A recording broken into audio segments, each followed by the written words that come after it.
Deep in the foggy hills of Winlow, on the fringes of an ancient forest, there stood a building unlike any other, the Emerald Haven Hotel.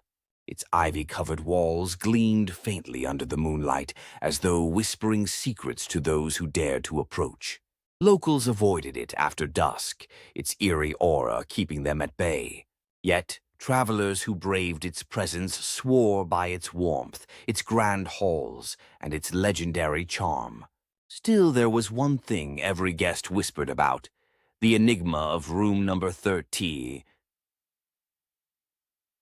You see, room 13 wasn't listed on the brochures. It wasn't marked on the keys behind the front desk, nor did it ever appear on the hotel's elegant room guide displayed in the main lobby.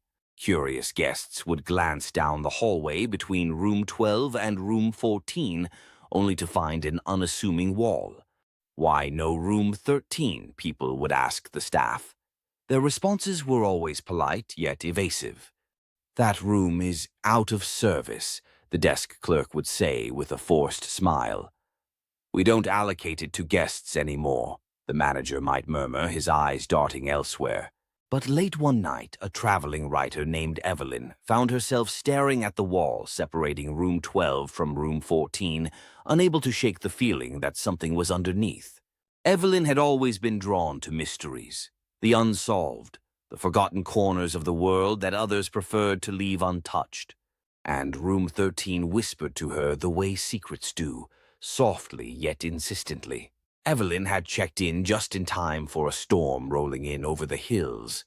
She wandered the dimly lit corridors as rain lashed against the windows, her notebook tucked under her arm. Every creak of the old wooden floorboards seemed to echo louder as she walked, and the cozy hum of the other rooms faded into silence as she approached that peculiar section of the hallway. Her fingers brushed against the pale green wallpaper. Something was strange about it. The texture was uneven, almost padded. Frowning, Evelyn pressed harder. In response, the wall gave the faintest shudder. Her heartbeat quickened. She stepped back, but before she could retreat, the wallpaper rippled as though it were alive. Then, in a sudden flash, a wooden door swung outward from the wall, revealing an entry she hadn't seen mere seconds earlier. The tarnished brass plate on the door bore a single number: 13. Evelyn swallowed hard, clutching her notebook tightly as she stared ahead. An instinctual feeling rooted her in place. Something inside the room was waiting for her. But was it worth the risk? She had come seeking inspiration for her writing, hoping that a place like this might hold whispers of forgotten tales. And now? Well, it seemed the whispers had replied. Before fear could speak louder than curiosity, Evelyn stepped inside. The air shifted as she entered, colder but not unpleasant. Slivers of moonlight beamed through the cracks in the boarded-up windows, forming threads of light that danced like flickering fireflies. The room was unlike anything she'd ever seen. Towering bookshelves lined the walls, brimming with volumes whose spines seemed to shimmer as if woven from precious metals. An ornate chandelier hung above her, though no bulbs lit its arms. Instead, the light seemed to come from within the crystals themselves. At the center of the room was an ancient desk covered in papers, journals, and small trinkets, each glowing faintly as though imbued with energy.